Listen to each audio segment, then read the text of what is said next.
Zrinka Ljutic, welcome to the Skiing is Believing podcast. How are you doing? Thank you for having me. I'm doing really good. I just got back from Levy, from first slalom race of the season, and I have one day at home, and then after um, I have race in Gurgl next Saturday. So I believe you're flying out there tomorrow. We're recording on Yeah. Wednesday. Yeah. But I'm going to start by asking, what were your overall impressions? First slalom of the season on Saturday with a sixth place finish. So I'm really quite satisfied with my sixth place for the first race of slalom season, especially considering that I switched to atomic. So no matter how good I felt, it's still kind of, you never know how good it is or where you stand till the first race comes. And I was really satisfied, especially like with my first run. And also I see that there's a lot of space for improvement, but I feel like I'm on the right path and that it's all gonna sit in place. So I just need the repetition. You mentioned that change in the summer to atomics. Mm-hmm. Do you feel that transition has gone smoothly, and you've got the equipment right now? Yeah, I mean, especially like GS, I would say it was much easier to adapt. It was like straight away, it felt kind of spot on. And then it was just like a matter of trainings and time to, get everything right in all these different conditions during the preseason. And I would say the bigger difference was in slalom. I kind of also had to adapt my skiing more and sort of I really needed some time to figure out the right setup, like of the boots and just the way to make skis. A lot of work also with my servicemen. But I did a lot of skiing and a lot of trainings in the preseason to get everything like working. So now I would say for this World Cup, conditions mostly, I would say I'm all set up. It works. Very good, very good. Yeah. You might be aware that you make your 60th World Cup start on Saturday. Does that Huh. feel like it's come around pretty quickly? Yeah, man. That's a lot.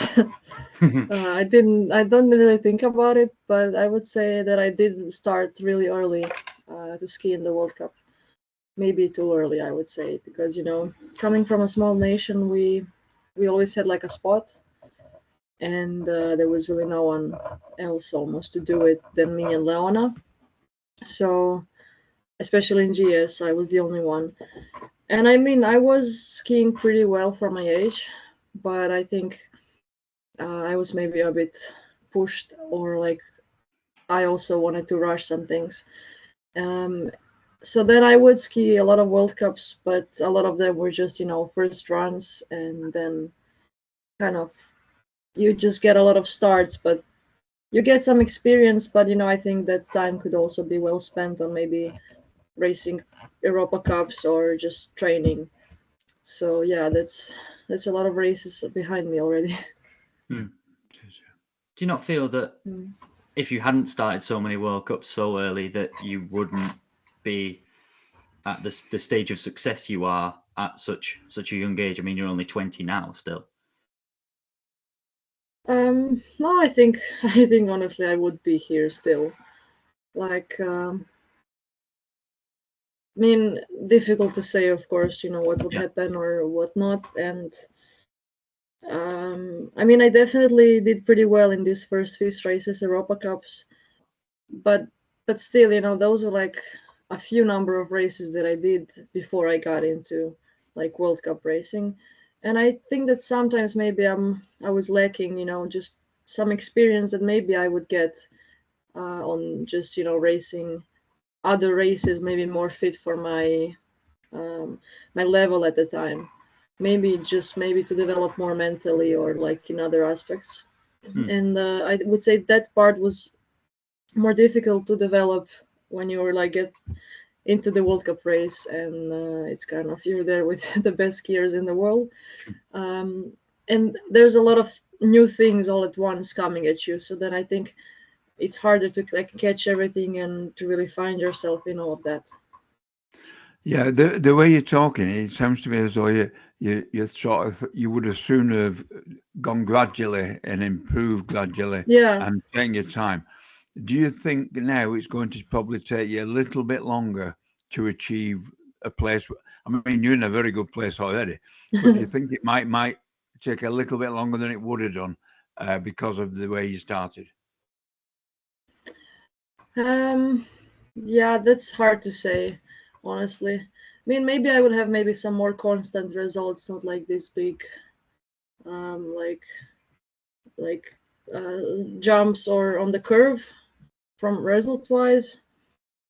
But it's hard to say definitely. Like what I know now is that I'm here and it's not a bad place to be definitely. Like I still have a lot of years ahead of me, and I did quite a yeah I've got some experience, and I've got more comfortable in like in top 30 in World Cup, just in this like way of living, touring the world, and now I'm all set. Now I don't think about it honestly that much. No. But if I could maybe do it again, then maybe I would just to see. Yeah, I would do it differently. The thing is, though, because you've got all those behind you and you're only 20, at least now you know that you're good enough to be in the company you're in, that you've earned the place and you're there where you should be. Yeah, I earned my place, as you said. Thanks, and it was not easy, and I really did it. Like first in slalom, and then I kind of made it in GS as well. So it's nothing was granted or given, and that's nice. Like I'm here because of me, and I don't have to do it, for anyone or because of anyone. Your first two races of the season have gone pretty well. Top 20 in GS, big points in slalom. You've been to two places that you've had plenty of experience at, and this weekend you're going somewhere where you've never raced before. Is that something exciting, a new challenge? Yeah, it's definitely exciting. It was an interesting race to watch when the men's race there last season. It looked pretty challenging, and but I'm really excited how it's gonna feel because I like kind of to race these difficult slaloms. I figured, and I think it's always interesting to see where one stands. Like I don't like so much when it's some like very kind of easier slalom and then everyone is so tight and it's kind of you have to get everything like really into detail and no mistakes are allowed or anything, and we are all standing so tight in standings, and I think this is maybe for me more fun to see like where the limits are. Yeah. Okay, we've talked a lot about this last week and the next week. So let's go right back to the very beginning. Obviously, you've got three siblings, I believe, that are all well into their ski racing. So was it very competitive growing up, and was it Uh-huh. always ski racing, or was there a lot of sports competition in the house? Yeah, so I am third child.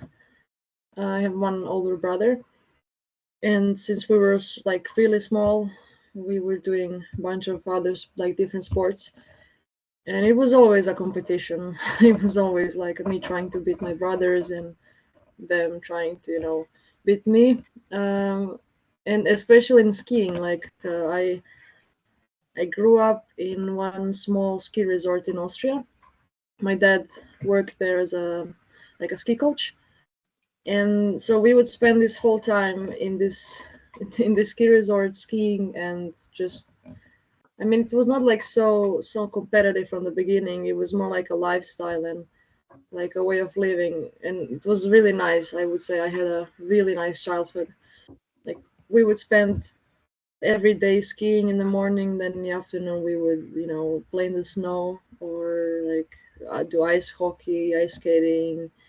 It was just like we were in our own world and nothing else mattered for us at the time. And then every year as we would train, we would progress and then start to compete.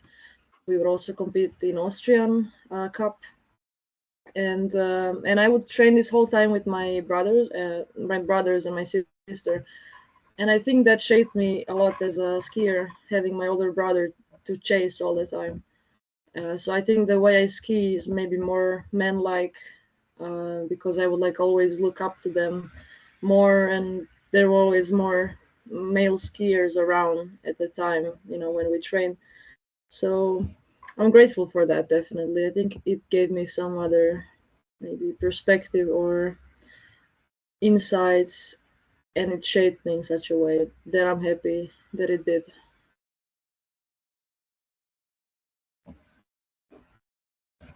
Can you hear me?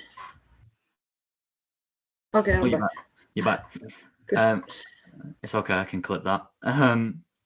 I did want to ask, because your brother sustained a bit of a nasty injury last week or the week before. Is he okay? Yeah, he's good. I mean, he got his I think right hand a bit like broken. It's nothing that bad. Like, it's no movement in the bone, so he should be back in like 4 weeks, 4 to 5 weeks, which is good that it's not worse. But he was skiing so well in trainings, and he was really excited to ski his first World Cup.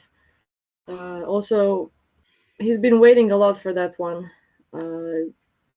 I think 2 years he's been waiting to start his first World Cup. He was supposed to start in Zagreb, it got cancelled. Then he was supposed to start in Kranjska. Last season it got cancelled, and now he got injured. So I guess fourth time we'll do it. Yeah, hopefully. I mean, the other Croatian person that we've had on the podcast seems like he's come from a very similar background, and that's you. I think you know who that is. That's Ivica, who. Oh, Ivica. You had him on the podcast, or? Yeah. Okay. And he talked a little bit about you and your siblings, and said that he feels that your environment is very similar to the one he had growing up. And I just wondered if you could see those comparisons in terms of the sibling rivalry and the the Croatian aspect as well. Yeah, Croatian aspect. I think there's a lot of parallels to Ivica and Kostelic family as to our family, having both our dads as coaches, and kind of the whole family was like a team involved in it, and it was kind of all or nothing. I mean, in one sense, it was like, for me, I can't speak for them, but for us it was more like growing up and a way of living, and just it wasn't like this that we were so focused on this end goal, because I don't think that it would happen any of this if it was like that, but we just really loved it, and it gave us a lot of good like aspects and strengths maybe for the future, and just to develop as kids. And the easier way to do it for us, because we really had no money, was to be in one place all the time, and my dad having to work there, that we could ski and just have this lifestyle. And then it was just kind of natural that we started compete and be in it like professionally. And I guess for Ivica it was maybe similar at the beginning. They would also spend especially a lot of time in Innerkrems, in this Austrian ski resort where I grew up. So there's a lot of stories from them, and I definitely resonate with that part. Yeah. Oh. Yeah, I was going to. Do you think that skiing is a major sport in Croatia? I know you've got a great football team, but is skiing up there with the sporting people? No, unfortunately, it's not a big thing in Croatia.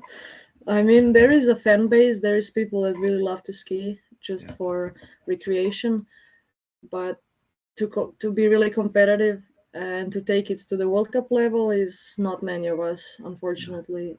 And well, of course, we have limited resources. Like we don't have that much snow. We don't have big mountains.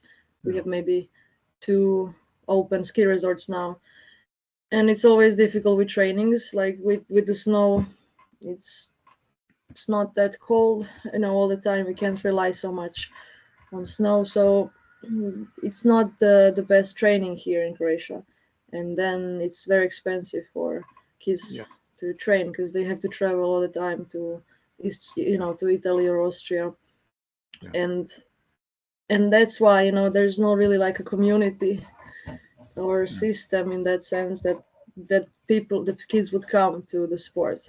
So the skiers that did succeed from Croatia were individuals that were really standing out, maybe because of their exceptional skills or talents, or of course hard work. But mostly those were just families, and the only way for us was to do it like a family, that we can all commit to it, like Ivica did, also Zubo's family, my family. Like they were all just families, and then they kind of got into the national team. And right now we have a really strong national team. I mean, we have how many skiers? So it's just me and Leona in Croatian like A team, which is the only national team for women. And then we have all these guys that you saw now in Levi, plus my brother, plus my younger brother, and one more young skier that's ascending now. And that's it. That's it. Like there is not many more fish skiers that we have.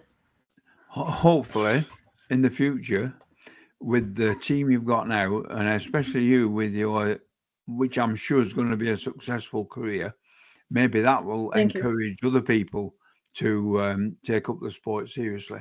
Hopefully, that will happen. Yeah, I hope so. I mean, skiing is kind of back in the spotlight in Croatia now, because after Janica and Ivica, there was a big hole where we didn't have any skiers, and skiing was not even broadcasted on national television, and the popularity just fell. Therefore, but then we got Zubo, his few wins, and that kind of got us all hyped again. And now we have a really solid, I would say, foundation for maybe bringing it back. Hopefully, then getting more attention, maybe more sponsors and resources to then give back, like to community, and then or just start building some community that we can in the future get some more skiers. Yeah, I feel like we're in a similar boat. Yeah, similar that sort was of going situation. through Yeah, my head. in UK. I mean, we haven't had Ivica and Janica Kostelic, but in terms of there's just a strong squad at the moment. The people that can hit the podium. I mean, you look at what happened with you guys this weekend. The guys 2 in the top 10 for the first time in a World Cup slalom. You must have been delighted with that. And of course, you and Leon are scoring podiums every season. It is very. I think that it's. Would you say it's in the strongest position since the Kostelics? Yeah, definitely. We haven't had this strong team. I mean, also we didn't have that many World Cup points scored since those years of Ivica and Janica, and I think it's only up from here for now for us. Good. Well, I believe I'm right in saying that there's only one World Cup female winner from Croatia ever. Yeah. What would it mean to you to be the second?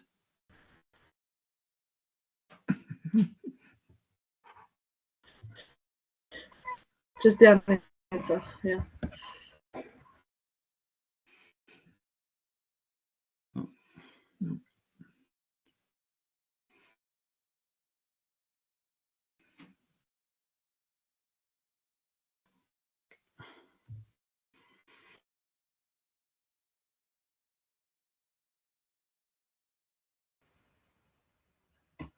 Oh, Yeah.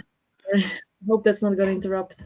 It's okay. I've just made a note. I'll clip it again. Did you catch the question? Did you ask if I maybe will become the second winner? I said, what would it mean to you if you Uh, became the second? Man, that would be so huge to me. That would be like a dream come true. Hmm. Yeah, that's, I guess, just to win a World Cup race it would be huge for me. Saturday? Sorry. Well, there's always a possibility for that, especially in slalom. I think it's such a discipline.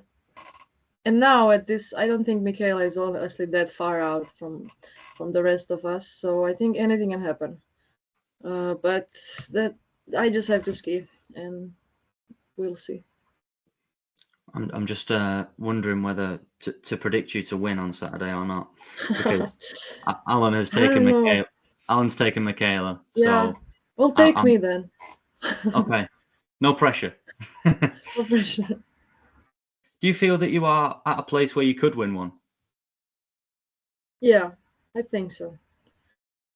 I don't think I'm at a place that I could win one and then win back to back, or maybe win like race after race. Yeah, I yeah. mean, you never know. I think I have. I mean, I'm sure I have some more things to do for that. But I think that anything can happen, as I said. Uh, like on any day, if I have a really good day, then for sure. When Michaela's retired, there'll be a lot more opportunities. Yeah, I know, but I kind of want to do it before she retires. Okay. Yeah. I see Yeah. where you're coming from. Yeah. Of course, the slalom podiums have been there, but the GS results and the points certainly came last year. You were very close to doing it in Jasna, I believe. Hmm. Yeah. Do you feel that you're better in one? Do you prefer one of them, GS or slalom? I don't prefer one over the other, but I would say in form of World Cup racing, I am better in slalom. Technically wise, I would say my GS is pretty good too, but I feel like I'm lacking some knowledge that I still have to get in terms of like really approaching the races or my like tactical aspects of GS, World Cup GS. And I've been fortunate to train more better GSs. Also coming from a small nation, it was always easiest to train slalom, and slalom we could get really good training everywhere. But GS we would mostly train on these glaciers, and there is you learn how to ski, but it's not so you don't have this nice and difficult slopes. You don't have much terrain, and that's what GS is about as well. So then I would say that's something that I've been just maybe lacking a bit when I came to the World Cup.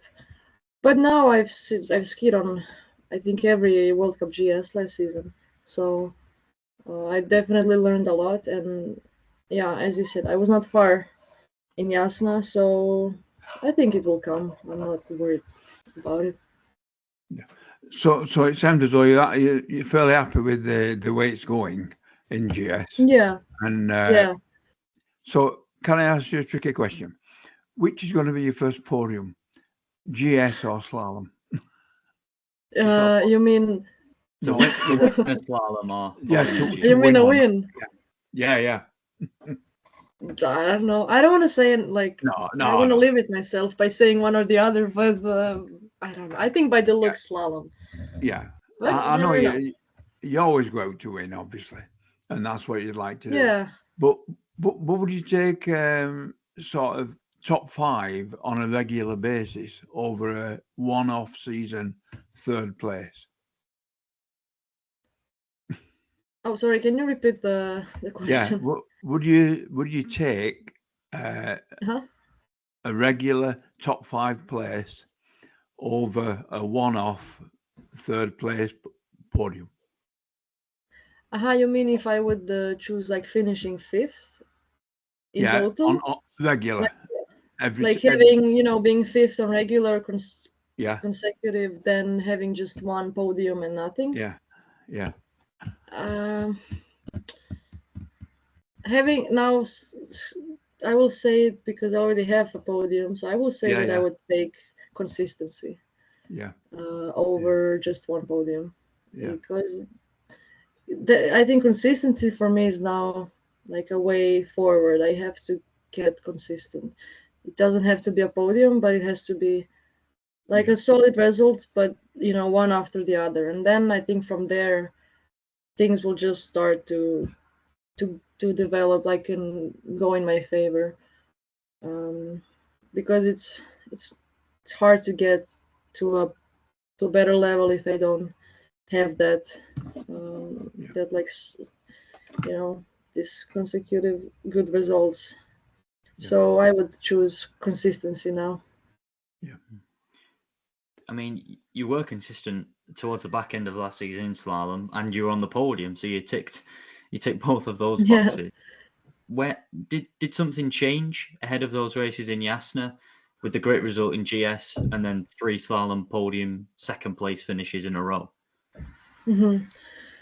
Yeah, honestly, it was like a big turning point, because before I started the season all right. I had some good, decent results. I had some health issues that I had to figure out on the way. And then I felt like I just started to ski better, especially in slalom. But I was just getting DNFs. Like, I would either just straddle or, you know, fell, and just stupid things, you know, one by one. And it was difficult. Like, it was difficult to take it in, you know. It's like, why is this happening?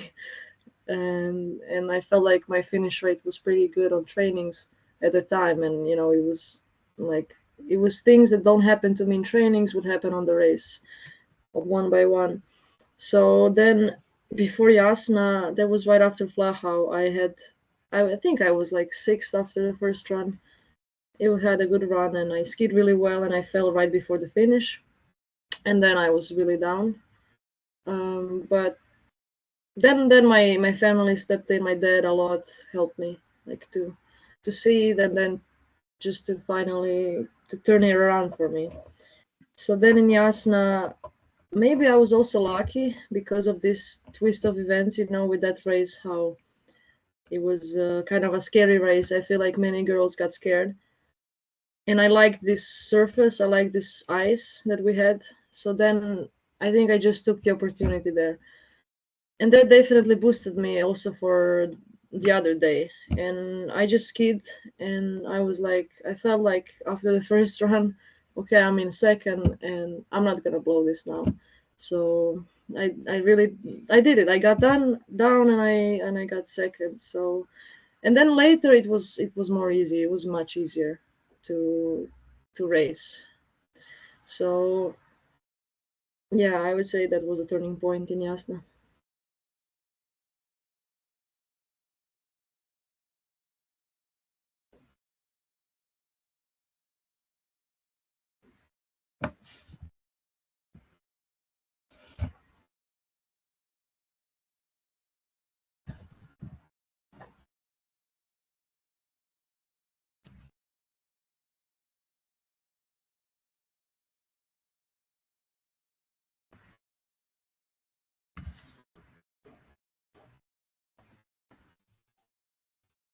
Ah, all right.